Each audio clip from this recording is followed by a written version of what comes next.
दोस्तों, स्वागत है आपका ई विद्यार्थी की वेबसाइट पे। मेरा नाम वर्षा है। तो चलिए शुरू करते हैं उपग्रहों को और समझते हैं होते क्या है ये उपग्रह।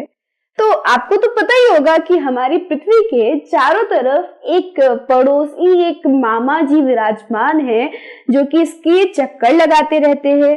तो ये जो हमारे मामा जी है, चंदा मामा जी, इनको उपग्रह की उपाधि दी गई है। अच्छा, अब उपग्रह की उपाधि तो मिल गई है, लेकिन इसकी डेफिनेशन क्या होगी, उपग्रहों की परिभाषा क्या होगी, वो समझते हैं। और उपग्रह होते क्या है वो समझ लेते हैं।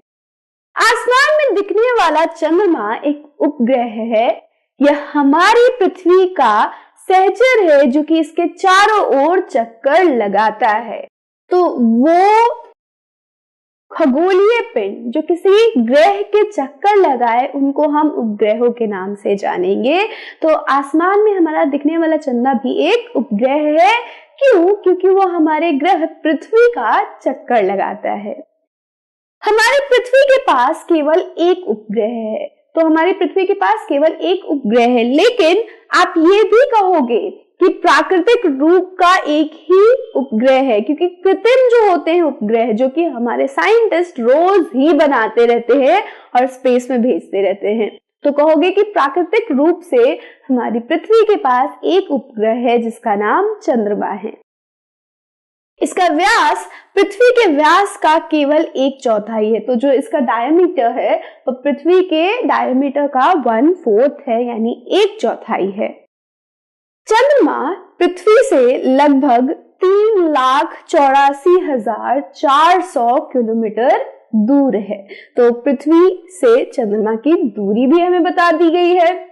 चंद्रमा पृथ्वी का एक चक्कर लगभग 27 दिन में पूरा करता है। लगभग इतने ही समय में यह अपने अक्ष पर एक चक्कर लगाता है और इसके परिणाम स्वरूप पृथ्वी से चंद्रमा का हमें केवल एक ही भाग देखने को मिलता है, दिखाई पड़ता है। तो क्योंकि ये पृथ्वी के चारों तरफ अपने अक्ष पे 27 दिन में घूम रहा है और साथ ही साथ अपने अक्ष के ऊपर, कक्ष में 27 दिन में घूम रहा है और अक्ष पे भी ये 27 दिन में ही घूमता है। इसी वजह से क्या होता है कि पृथ्वी से अगर आप चंद्रमा को देखोगे तो जब भी देखो, कभी भी देखो, आप आज देख रहे हो, कल देख रहे हो, आज से 80 साल बाद भी देखोगे तो चंद्रमा का वही तरफ देख पा रहे हो, वही सेम साइड देख पा रहे हो जो कि आपने आज देखा था। तो इसका एक ही साइड हम पृथ्वी से देख पाते हैं।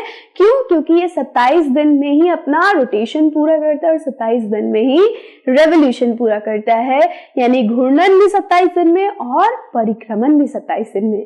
घूर्णन और परिक्रमण क्या होता है ये हम पढ़ेंगे चैप्टर 2 में, तो इसके बारे में ज्यादा मत सोचिए, हम जब वहां पे बात करेंगे तो इसको भी समझ लेंगे, ठीक है।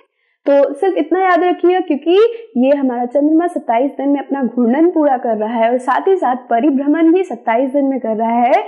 इसके परिणाम स्वरूप हम इसका एक ही तरफ देख पाते हैं, एक ही भाग देख पाते हैं।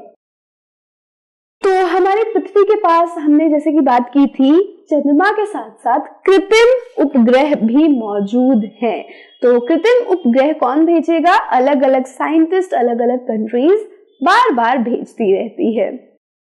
निर्मित उपग्रह एक कृत्रिम पिंड है। तो आर्टिफिशियल, जिसको हम हिंदी में कहते हैं आर्टिफिशियल पिंड, इसको कह सकते हो, कृत्रिम पिंड कह सकते हो। यह वैज्ञानिकों द्वारा बनाया जाता है। अंतरिक्ष में उपस्थित कुछ भारतीय उपग्रह इनसेट, IRS, एड्यूसेट इत्यादि है। तो ये कुछ ऐसे उपग्रह है जो कि भारत ने बनाए थे और ये हमारी पृथ्वी के चक्कर लगा रहा है। बहुत सारी कंट्रीज अपने अलग अलग उपग्रहों को पृथ्वी के चक्कर लगाने के लिए भेजती रहती है। साथ ही साथ आपको पता होगा कि हमारे चंद्रमा पे लोग जा चुके हैं और सबसे पहले व्यक्ति थे नील आर्मस्ट्रॉन्ग, जिन्होंने पहली बार चंद्रमा पर कदम रखा था। कब रखा था? 21 जुलाई 1969 को। तो ये डेट थी जब हम पहली बार चंद्रमा पे पहुंचे थे। तो अपने उपग्रह पे पहुंचे थे, उसका वातावरण देखा किस प्रकार से है, वो सब समझा था हमने सबसे पहली बार। कब? 21 जुलाई 1969 को। तो ये था हमारा उपग्रह। अब इसके बाद हम बात करने वाले हैं हमारे सूर्य की। तो सूर्य के बारे में बात होगी हमारे नेक्स्ट वीडियो में। So till then stay safe and keep learning with us. Bye bye.